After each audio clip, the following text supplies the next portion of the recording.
እነሆ መቆያ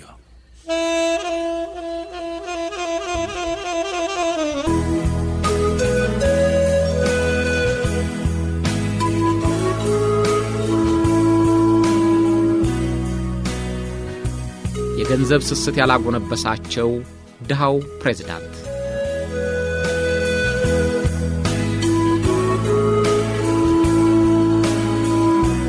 አሁን የምፈልገው የሀገሬን ሰዎች ደህና ሁኑ ማለት ብቻ ነው አሉ መጨረሻቸው እንደተቃረበ ያወቁት ጆሴ ሞሂንካ።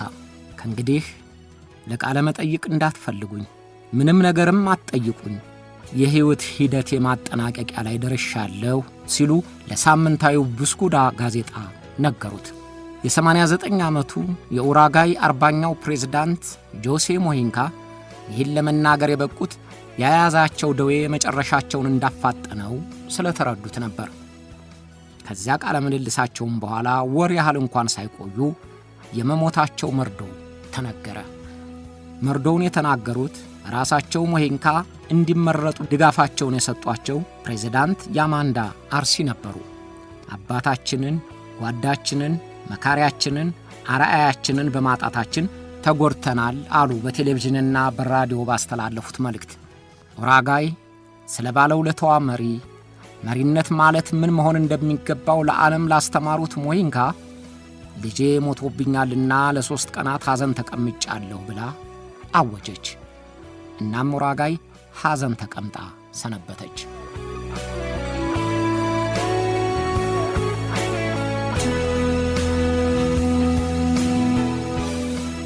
ጆሴ ሞሂንካ የኡራጋይ ብቻ ሳይሆን ለዓለም መሪዎች አርአያ የሚሆን ተግባር የፈጸሙ መሪ ነበሩ።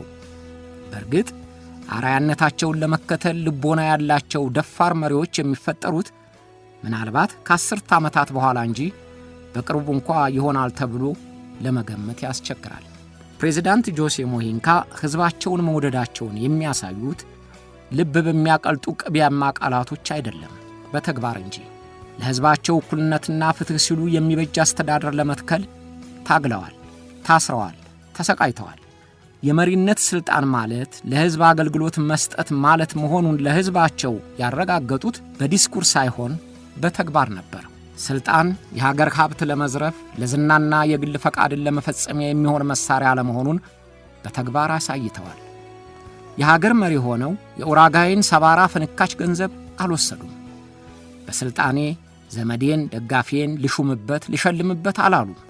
ከአልጋ ወርጄ ወንበር ከወንበር ወርጄ ምንጣፍ ላይ ልንቀባረርበት አላሉ። ቅንጡ መኪናዎች፣ ዙሪያ ገባውን የሚወጥሩ አጃቢዎች፣ ሲያነጥሱ መሐረብ የሚያቀርቡ አርጋጅ አናጓጆች አይፈልጉም።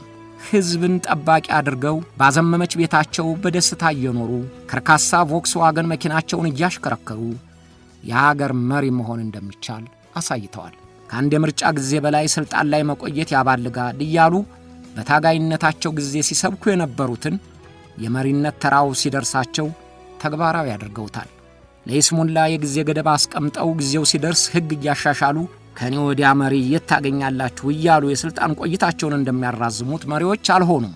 የመጀመሪያዎቹን 5 ዓመታት ካገለገሉ በኋላ የሰጣችሁኝን ሥልጣን ተረከቡ ብለው ለቀቁ።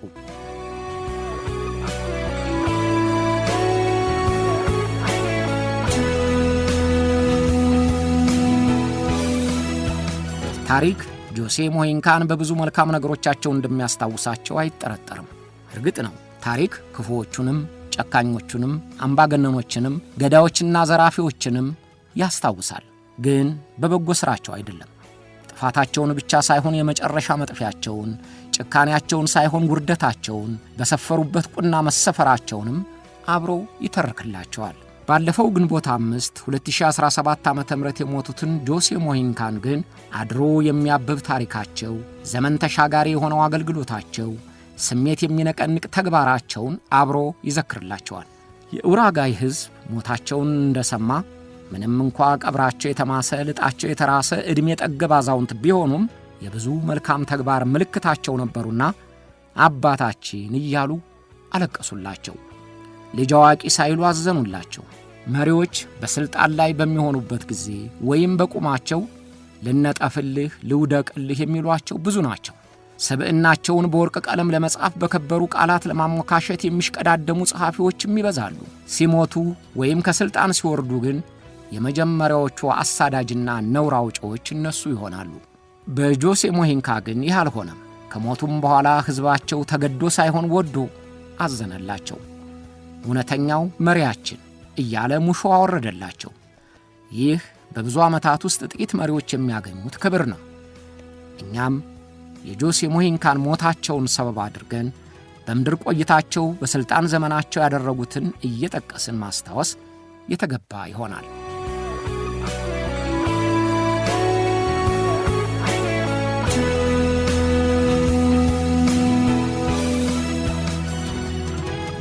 በላቲን አሜሪካዊቷ ኡራጋይ ዓለም እንደ ታምር የሚያያቸው ወይም እንደ ፍቅር እስከ መቃብሩ ጉዱ ካሳ የተለዩ ፍጡር ወይም አእምሮ እንደ ተነካ ተደርገው የሚቆጠሩ ፕሬዝዳንት ነበሩ። ጆሴ ሞሂንካ ይባላሉ። እኚህ ሰው የዓለም ሕዝብ ስለ ሀገር መሪዎች በዓይኑ በብረቱ አውቀዋለሁ ብሎ የደመደመውን ዕውቀቱን ስለናዱበት ታምረኛ አድርጎ ቢቆጥራቸው አይደንቅም። የሥልጣን አጠቃቀማቸውን በራሳቸው መንገድ እየሄዱ የሀገር መሪነት የሚሰጠውን ጥቅምና ክብር ንቀው እጅግ በቀለለ አኗኗራቸው እቀጥላለሁ በማለታቸው የተለዩ ፍጡር ሆነው ቢታዩም አይገርምም። የሀገር መሪ በሆኑ ማግስት የቤተ መንግሥት ተደራራቢ አበባ ምንጣፎች ቆረቆረኝ እንደሚሉት በሀብት ላይ ሀብት፣ በጠመንጃ ላይ ጠመንጃ፣ በወንበር ላይ ወንበር እየደራረቡ እየገደሉና እየዘረፉ የሚኖሩ የሀገር መሪዎችን ለለመደ ሕዝብ እርሱ ጤነኛ ባይሆን እንጂ የሀገር መሪ ሆኖ እንዲህ መኖር አለበት ብለው ቢያሽሟጥጧቸው ላይፈረድባቸው ይችላል። በእርግጥ አንዳንድ ጊዜም ሲያስቡት ጆሴ ሞሂንካ የሚደነቁም የተለዩ መሪ ነበሩ።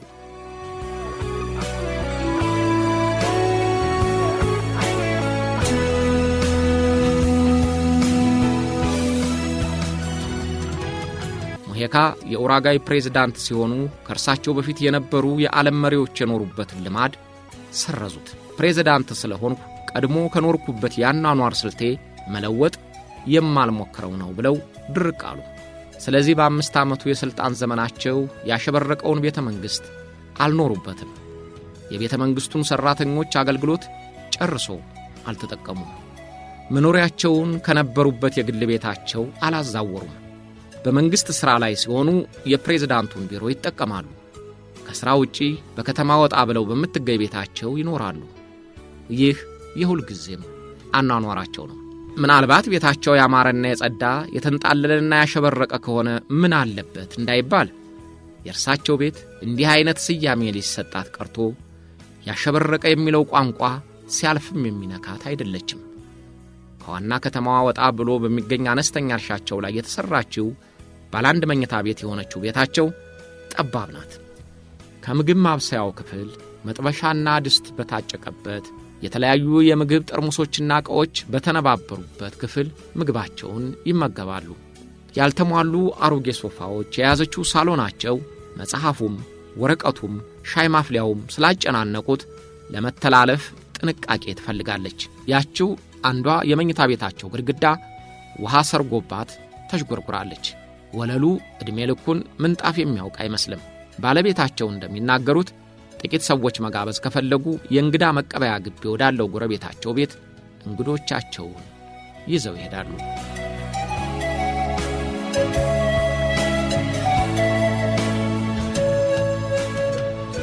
የቤተ መንግሥቱን መኪናም የሚጠቀሙት ለሥራ ብቻ ነው። ወደ ውጭ ሀገር ሲሄዱም ሆነ በሀገር ውስጥ ለሥራ ከተዘዋወሩ የፕሬዝዳንቱን መኪና ይጠቀማሉ። ሥራቸውን ሲጨርሱ የእኛ ሰው የሸማኔ ጉድጓድ እያለ የሚሳለቅባትን የ1980 ስሪት የሆነችውን ቮክስዋገን እያሽከረከሩ ወደሚፈልጉበት ይሄዳሉ። $1800 የገዟት ሰማያዊ የሸማኔ ጉድጓዳቸውን የሚነዷት ራሳቸው ወይም ሚስታቸው እንጂ ሹፌር የላቸውም። መኪናዋን $1 ሚሊዮን የአሜሪካን ዶላር ልግዛ ያለ ሀብታም ቢያገኙም እምቢ ብለዋል።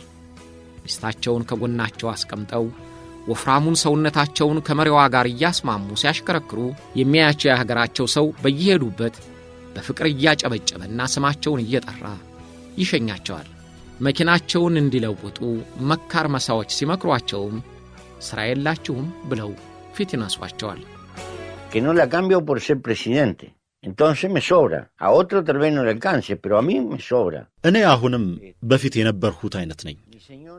ነፃነቴን እጠብቃለሁ። ስለዚህ በጫወታው መካከል መንገድ አልለውጥም። ራሴን አልከዳም። ቀላል ወጪ፣ ቀላል ጓዝ። እኔና ሚስቴ ልናጸዳት የምንችል አነስተኛ ቤት በቂ ናት። አብረን ምግባችንን እናበስላለን። አለቀ። ከ10 ዓመታት በላይ በጠባብ ክፍል ታስሬ ኖሬያለሁ። አሁን ያለኝ ቤት ከበቂ በላይ ነው። ግዙፍና ብዙ ዕቃ መሰብሰብ ለኔ ጅልነት ነው።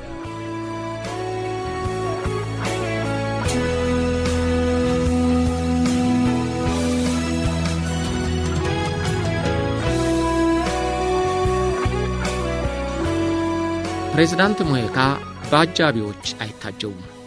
እንኳንስ የሀገር መሪ ሚኒስትርና አነስተኛ ሀብታም ነኝ የሚል በአጃቢ ታጥሮ ካልሄደ ሰማይ ይደፋበት በሚመስልባት ዓለም ፕሬዝዳንት ሙሄካ ከማን ነው የምትጠበቀው ብለው አጃቢዎቻቸውን አያስከትሉም። ከፊትና ከኋላ እያሶመሶሙ አካባቢውን እሳት የተፉ በሚመስሉ አይኖቻቸው በግልምጫ የሚያነሱ አጃቢዎች እጎናቸው ባለመኖራቸው አንዳችም አደጋ አንዳችም የድፍረት ድርጊት ገጥሟቸው አያውቁም። እርሳቸውን እንደ ብረት አጥር ሆኖ የሚጠብቃቸው የሕዝባቸው ፍቅር መሆኑን ያረጋግጣሉ። ሕዝባቸውም ይህንኑ አረጋግጦላቸዋል። በእርግጥ በቤታቸው አጠገብ ባለው አውራ መንገድ 2 ፖሊሶች ለስሙ ይቆማሉ። ከዚያ ባለፈ የሚያድሩበትንም የሚውሉበትንም የሚጠብቅ የለም። ዋና ጠባቂዎቻቸው ውሾቻቸው ናቸው። በተለይም የሩቅ ሰው ሁሉ ዝናዋን የሚያውቅላት ማኑኤላ የተባለች ውሻቸው 18 ዓመታት አብራቸው ኖራለች። የመንግስቴ ታማኝ አባል ናት ይላሉ ሙሄካ ማኑኤላን ለእንግዶች ሲያስተዋውቋት። እንዲህ ያለ መሪ በዓለም ውስጥ የታየው በኡራጋይ ብቻ ነው።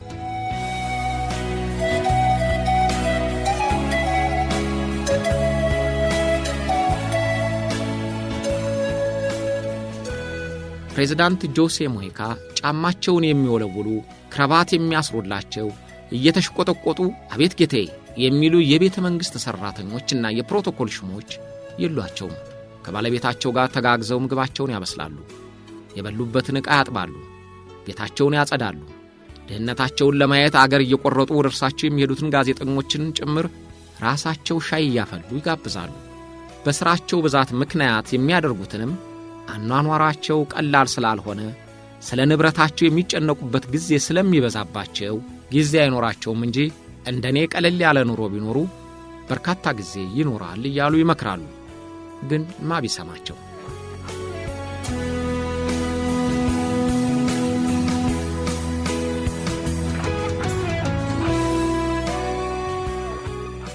በፕሬዝዳንትነት ሥራቸው ላይ ከሆኑ አብዛኛውን ጊዜ ክራባት ካልታሰረበት ሸሚዝ ጋር ኮት ይለብሳሉ።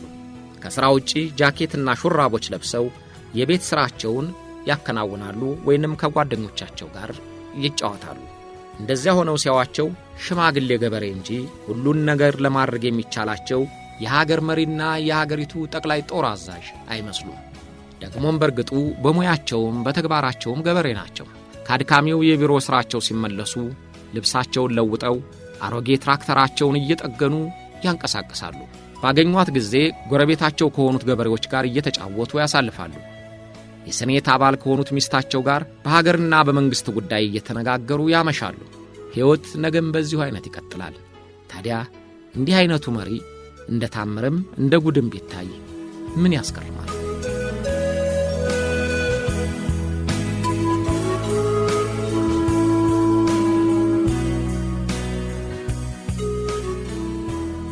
ከኡራጋዩ አባታቸውና ከኢጣሊያዊቷ ስደተኛ እናታቸው የተወለዱት ጆሴ ሙሄካ በችግር ነው ያደጉት። በባንክ ዕዳ ተይዘው ንብረታቸውን ሸጠው ችግር ላይ የወደቁት አባታቸው ገና የ5 ዓመት ልጅ ሳሉ ነበር የሞቱባቸው። እናታቸውን ለመርዳት ገና በልጅነታቸው በተለያዩ ክለቦች እየሰሩ አደጉ። ችግራቸውን ለማሸነፍ ያደረጉት ጥረትም አልተደናቀፈባቸውም። የኮሌጅ ትምህርታቸውን አላቋረጡም። ባመኑበት ለሕዝብ መሥዋዕትነት የመስጠት ዓላማቸውንም አላመነመነባቸውም። ለሕዝብ ይበጃል ብለው ባመኑበት ዓላማ ታገሉ፣ ቆሰሉ፣ ታሰሩ። በመጨረሻም ከፍ ወዳለው የሀገሪቱ የሥልጣን እርከን ደረሱ።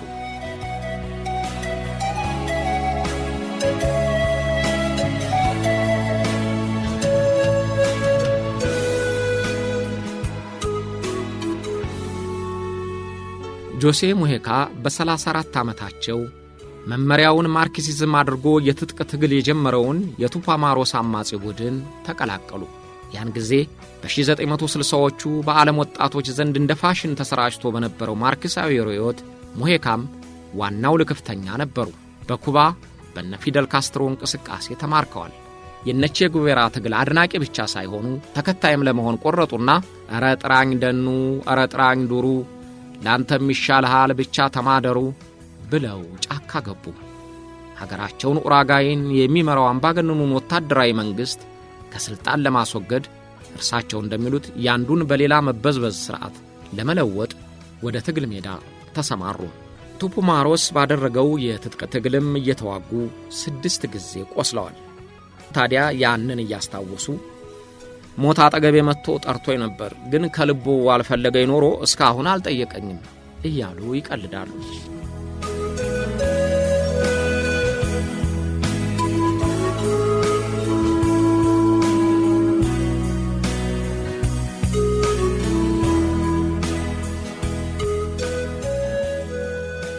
ሙሄካ የድርጅታቸውን አቅም ለማጠናከር በዘረፋና የውጭ ሰዎችን በማፈን ስምሪት ተሳትፈዋል።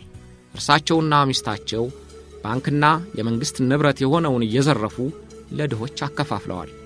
አሁን የዚያን ጊዜውን የባንክ ዘረፋቸውን እያስታወሱ ለፕሬዝዳንትነት በእጩነት ሲቀርቡ በዘረፋ ተግባር ተሰማርቶ የነበረ ሰው ለፕሬዝዳንትነት ለመወዳደር አይገባውም እያሉ ተቃዋሚዎቻቸው ሰብከው ነበር። ግን የሰማቸው አልነበረም።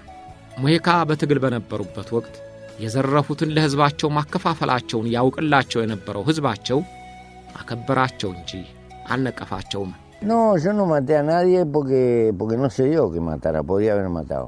ማንንም አልገደልኩም፣ ምክንያቱም አስፈላጊ አልነበረም እንጂ ልገደል ይችላል ነበር።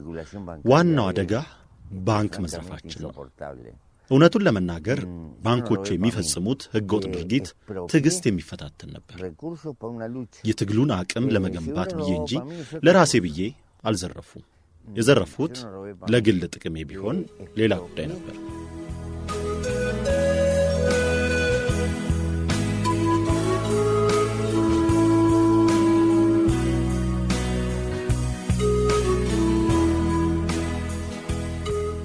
ፕሬዝዳንት ሙሄካ ከትጥቅ ትግሉ እንደተቀላቀሉ የስኳድ መሪ ሆነው ከዋና ከተማዋ ቅርብ የሆነችውን ፓንዶ ከተማን ተቆጣጥረዋል። ግን ብዙም ሳይቆዩ ፖሊስ ተከታትሎ ደረሰባቸውና እጃቸውን እንዲሰጡ ጠየቃቸው። አሻፈረኝ ብለው ሁለቱም ፖሊሶች አቆሰሉ። ባጸፋውም በ6 ጥይቶች ቆስለው እጃቸው ተያዘ። ሙሄካና ሌሎች 100 የሚሆኑ እስረኞች በከፍተኛ ቁጥጥር ስር ከሚጠበቀው እስር ቤት አመለጡ። የታሰሩበትን ክፍል ውስጡን ቆፍረውና በእስር ቤቱ አጠገብ ባለ ቤት ውስጥ በኩል ወጥተው አመለጡ። ከ2 ዓመታት በኋላ እንደገና በወታደሮች ቆስለው ተያዙና እስር ቤት ተወረወሩ። ሙሄካ የእስር ዘመናቸውን የሚያስታውሱት ከፍ ካለ መሰቀቅ ጋር ነው። ለ2 ዓመታት ውሃ በሚያመነጭ ምድር ቤት ለብቻቸው ታሰሩ። ተከታዮቹን 8 ዓመታት ክፍላቸው ቢለወጥላቸውም ከማንም ጋር እንዲገናኙ አልተፈቀደላቸውም። የሚወዱትን የመጽሐፍ ንባብ እንኳን ተከለከሉ። የቀን ብርሃን ለማየት የብርቅ ይሆንባቸው እንደነበረ ሲያስታውሱ የሽምግልና ፊታቸው በቁጭት ሲጠልስ ይታያል። በስራ ዓመቶቻቸው ጤናቸው እስኪታወቅ ድረስ ተጎድተዋል። En todo caso, el problema mío es que pasé por todos esos cargos y sigo ከማንም ሳትነጋገር ዓመታት ስታሳልፍ አንዳንድ ጊዜም ብርሃን ሳታይ ወራትን ስታሳልፍ ማታ ትራስ ሲሰጡህ ደስታ ከልክ ያለፈ ይሆናል። እንዲህ አይነት ችግር ሲገጥምህ በውስጥህ ጥንካሬን ለመፈለግ ትገደዳለህ። ከራስህ ጋር ትነጋገራለህ። እንደገና ለመመለስ ስለምትተጋ አትሸነፍም። የሚሸነፉት እንደገና ለመመለስ የማይፈልጉት ናቸው።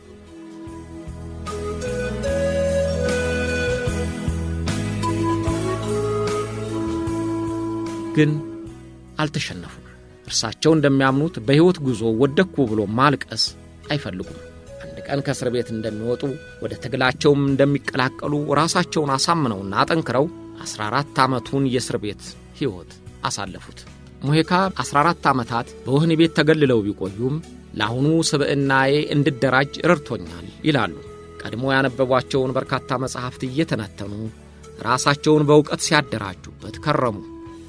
ዛሬ ሙሄካ በምግባራቸው የሚደነቁ ናቸው ከተባለ መታሰራቸው አስተዋጽኦ አድርጓል ማለት ነው። ያ ማለት ግን እንደ ሙሄካ ግብና ዕውቀት ያለው ሰው እንጂ የታሰረ ሁሉ ጠንካራ ስብዕና ይገነባል ማለት አይደለም። የዚያን ጊዜ አሳሪዎቻቸውን ይቅርታ አላደረጉላቸውም፣ ግን ጉዳያቸው አድርገውም አስበውበትም አያውቁም። No perdoné ni tengo nada que cobrar. ለአሳሪዎቼ ይቅርታ አላደረኩላቸው፣ ግን ደግሞ ጉዳይ ብዬ የማስብበት አይደለም።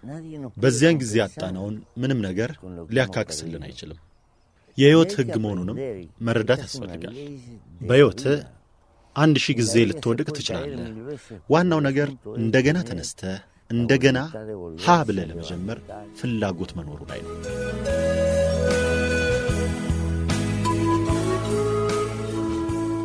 ዕድሜ ሁሉን ያሳያል እንደሚባለው ዕድሜ ከተገኘም ሁሉም ነገር ሲያልፍ ይታያል። በኡራጋይም ጥጋበኛውና አምባገነኑ ወታደራዊ መንግሥት እንዳሮጌ ጨርቅ ነትቦ አለቀና በሕገ መንግሥት የጸና ዲሞክራሲ ታወጀ። ያን ጊዜ ጆሴ ሙሄካንና እርሳቸውን የመሰሉ ጓዶቻቸው ከስር ነፃ ሆኑ። ከስር ነፃ ከሆኑ ከጥቂት ዓመታት በኋላ ግራ ዘመም የፖለቲካ ድርጅት ሲመሠረት ሙሄካና የትግል ጓዶቻቸው ተቀላቀሉ። በ1988 ዓመተ ምህረት አጠቃላይ ምርጫ ሲካሄድ የሕዝብ ተወካዮች ምክር ቤት አባል ዘግይቶም የሴኔት አባል ሆነው ተመረጡ። ሙሄካ የካቢኔ አባል ሆኑ። በሰለጠኑበት ሙያ የእርሻ ሚኒስትር ሆነው ተሾሙ። በኡራጋውያን ዘንድ የቀድሞ ትግላቸው የሚታወቅላቸው ሙሄካ በእስር ቤት ወጥተው ባለሥልጣን ሲሆኑ የነበረውን ረስተው ሥልጣን በሚሰጠው ዝናና ገንዘብ አልተቀፈደዱም። ባለሥልጣን ሲሆኑ ሕዝባቸውን እንደ እግራቸው መርገጫ ዝቅ አድርገው አላዩትም። የሀገር መሪ ስለሆንኩ የማውቀው እኔ ብቻ ነኝ አላሉ። እንዲያውም የሕዝቡን ኑሮ እየመሩ የሕዝቡን ቋንቋ እየተናገሩ የሕዝቡን ፍላጎት እያጎሉ መንፈሳቸውንም ሥጋቸውንም ለመሠረታዊ ሕዝብ የማገልገል እምነታቸው ተጠቀሙበት። የፓርቲያቸው ጉባኤ የ75 ዓመቱን ሙሄካን ለፕሬዝዳንትነት እጩ አድርጎ አቀረባቸው። ያለ ብዙ ቅስቀሳና ሸብረብ ባልተጭበረበረና አጋፋሪ ባልበዛበት ምርጫ ሙሄካ የኡራጋይ ፕሬዝዳንት ሆኑ። ደማቸውን ላፈሰሱላትና ለታሰሩላት ሀገራቸው ፕሬዝዳንት ሆኑ።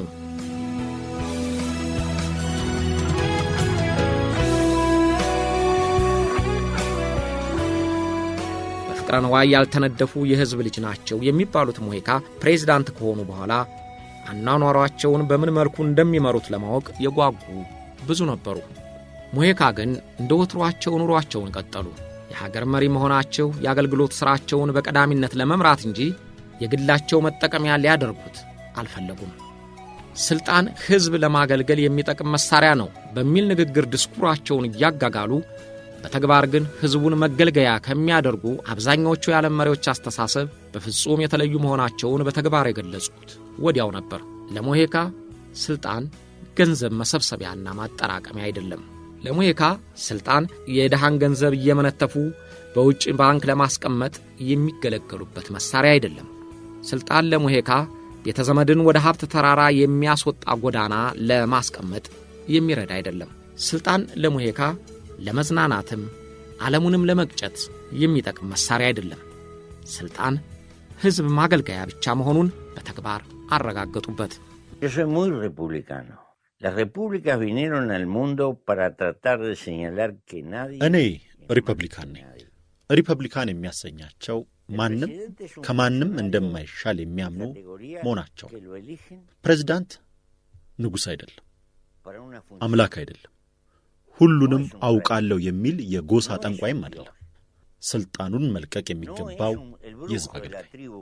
እኔ ለሀገር መሪነት ከአንድ ጊዜ የምርጫ ዘመን በላይ ዳግም መመረጥን ተቃዋሚ ነኝ። በእኛ በሪፐብሊካኖችም ሕይወታቸው የቀጠሉ የፊውዳል አሰራሮች ይታያሉ። እንደ ንጉሶቹ ቀይ ምንጣፍ እናነጥፋለን።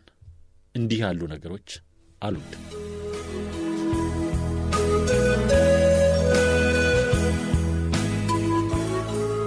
ፕሬዝዳንት ጆሴ ሙሄካ በዓለም ሕዝብ ዘንድ የሚታወቁትና ዓለም አቀፍ መገናኛ ብዙሃንም የሚያዳንቁት በመሪዎች ዘንድ ባልተለመደ ቀላል አኗኗር ራሳቸውን ማስገዛታቸውን ሆነና ለሀገራቸው የምጣኔ ሀብት እድገት እንዲመዘገብ ማድረጋቸው ብዙ እንዳይሰማ አድርጓል።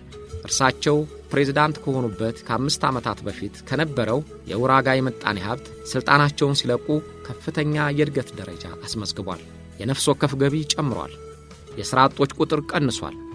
ኡራጋይ ከጎረቤቶቿ ሀገሮች ልቃ በእድገት ተመዛ መውጣቷም ተመስክሮላታል።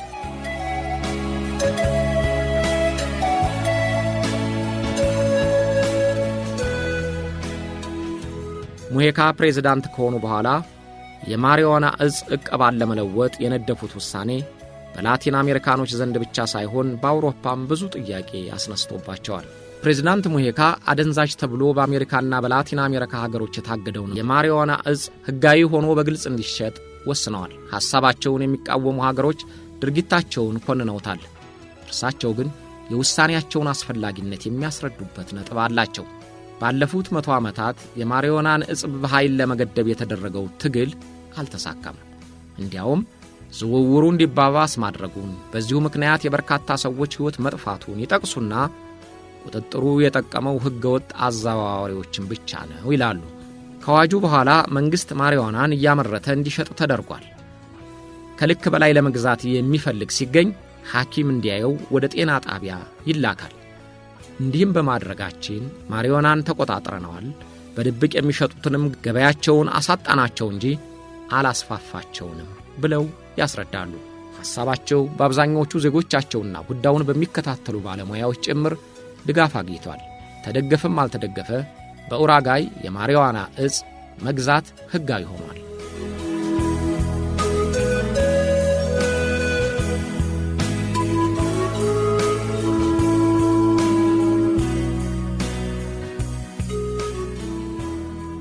ፕሬዝዳንት ሙሄካ የማንኛውም እምነት ተከታይ አይደሉም። በሃይማኖት የማያምኑ ከሚባሉት አንዱ መሆናቸውን ራሳቸው ይናገራሉ። ነገር ግን ራሳቸውም አባል የነበሩበትን የካቶሊክ ሃይማኖት ሊቀ ጳጳስ ወደ ሀገራቸው ቢመጡ በክብር እንደሚቀበሉ ተናግረው ነበር። ምክንያቱም የሀገራቸው ዜጎች አብዛኛዎቹ የካቶሊክ እምነት ተከታዮች እንደመሆናቸው ከሕዝቤ ጋር አልፋታም ከሚል ስሜት ነው። በተጨማሪ ከሃይማኖት ጋር ስብዕና የሚያገናኛቸው በመሆኑ የጋራ ፍላጎት አላቸው። እርሳቸው ሃይማኖት የላቸውም እንጂ ሃይማኖተኛን አይነቅፉም፣ አያርቁምም። ለእርሳቸው ስብዕናና ፍቅር ከብረት የጠነከሩ፣ ከጅማት የከረሩ፣ ከድንጋይ የጠጠሩ መሠረታዊ የሰዎች ማስተሳሰሪያ ናቸው። ሃይማኖት ኖረውም አልኖረውም በስብዕናና በፍቅር ማተብ የታበተ ሁሉም ፍጡር ይተሳሰራል የሚል የሕይወት ፍልስፍና አላቸው።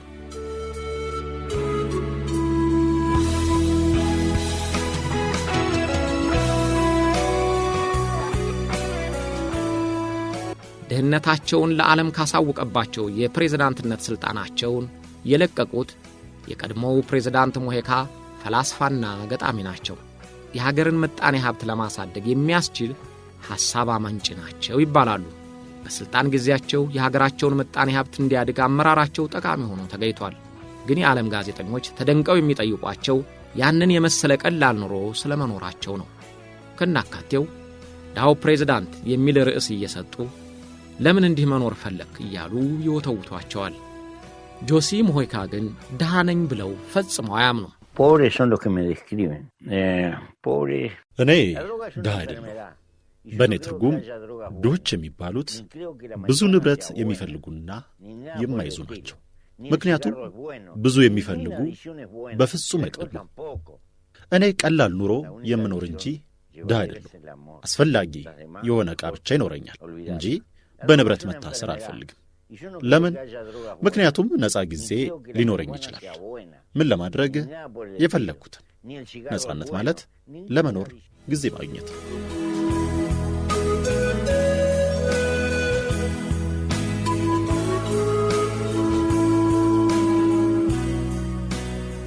ፕሬዝዳንት ሙሄካ በመጽሐፍ አንባቢነታቸው የታወቁ ናቸው።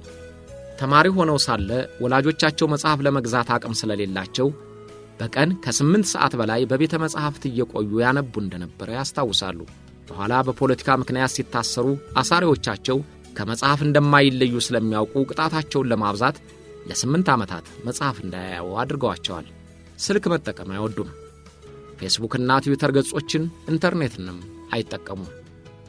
እኔ የመጽሐፍ ሰው ነኝ ይላሉ ፕሬዝዳንት ሙሂካ።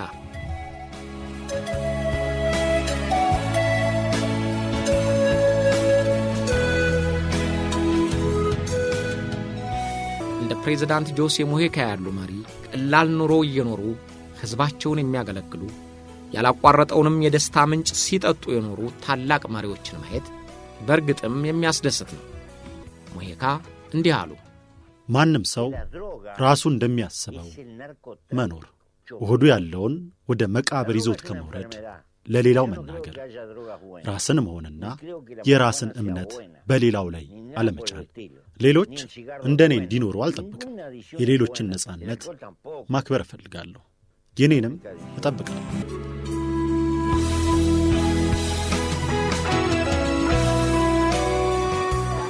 የተሰጣቸውን ዕድሜ በቧልት ሳይሆን በሥራ፣ በሁከትና በስግብግብነት ሳይሆን በትሕትናና በፍቅር፣ በመጠላት ሳይሆን በመወደድ ጨርሰው የሞት ጥሪያቸውን በሚኖሩባት ቤት በሰላም የተቀበሉት ፕሬዝዳንት ጆሴ ሙሂካ የቀብራቸው ሥርዓት የተፈጸመው በታላቅ ክብር ነው።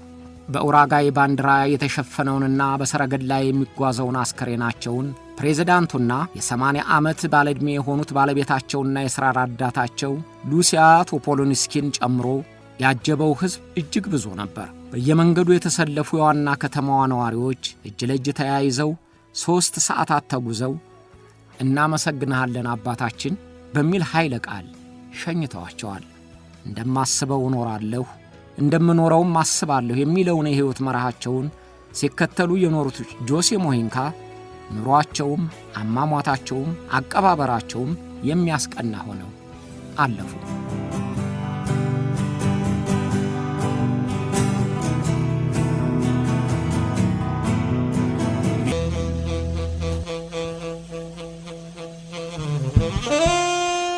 አብራችሁን ስለቆያችሁ እናመሰግናለን።